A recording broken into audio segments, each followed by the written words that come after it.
મહારાષ્ટ્ર, ગુજરાત, અંબાજીથી ઘણી મોટી સંખ્યામાં અહીંયા તમે વધાર્યા છો. તમારા બધાનો મારા પરિવાર વતી તમારા બધાનો આભાર માનું છું. આજે જ્યારે હું એકલી છું, તમે બધા મારો હાથ મજબૂત કરવા માટે આજે મારી સાથે આવીને ઉભા રહ્યા છો. વરસાદના દિવસો છે, કામના દિવસો છે, છતાં પણ તમારો ટાઈમ કાઢીને તમે અહીંયા મારી સાથે આવીને આજે મારો દુઃખનો ટાઈમ છે તો તમે મારા દુઃખમાં ભાગીદાર બન્યા છો. એટલે આવી જ રીતે તમે મને સાથ સહકાર આપતા રહેશો એવી હું તમારી આશા રાખું છું. તમારી પાસેથી અપેક્ષા વ્યક્ત કરું છું. હું હવે એકલી છું, મારો પરિવાર જેલમાં છે અને મારે ઘરે બાળકો પણ છે, છતાં પણ તમે બધા મને સાથ સહકાર આપો છો એટલે હું હિંમત રાખું છું. મારા મનોબળને મજબૂત કરો છો તમે. એટલે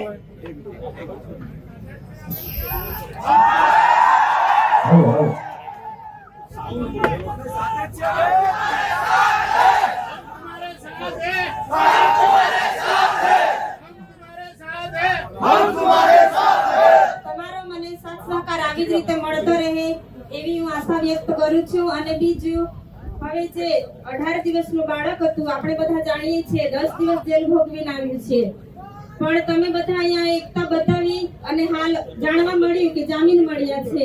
તો આવી જ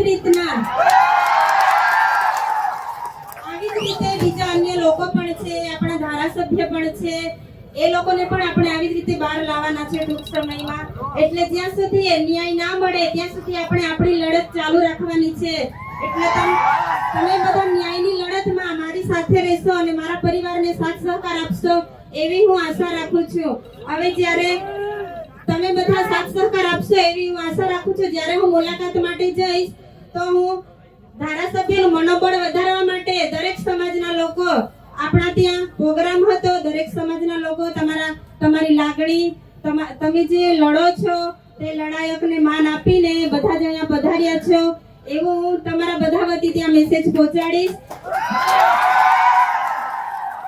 અને જલ્દીથી જલ્દી ન્યાય મળે એવી આપણે બધા આશા રાખીએ. હવે અંબાજીથી ઉમરગામથી પણ ઘણા લોકો પધાર્યા છો, એટલે જ્યાં પણ લોકોને જરૂર પડી છે ત્યાં ધારાસભ્ય પોતાના પરિવારની ચિંતા કર્યા વગર, જેલોની ચિંતા કર્યા વગર હર હંમેશા આગળ આવીને ઉભા રહે છે. એટલે આજે તમે બધાએ તાકાત બતાવી છે, એટલે આવી જ રીતે તાકાત બતાવજો. મારું પણ મનોબળ મજબૂત કરજો. એટલે જે જેલમાં છે એમનું પણ મનોબળ મજબૂત થશે કે ના, ખરેખર અમે જેલમાં છે છતાં પણ લોકો બધા અમારી સાથે છે, સાથ સહકાર આપે છે, અમને ભૂલી નથી ગયા. અમને ભૂલી નથી ગયા એવું ના થવું જોઈએ. એટલે તમે બધા સાથે રહેજો, સાથ સહકાર આપજો એવી હું આશા વ્યક્ત કરું છું.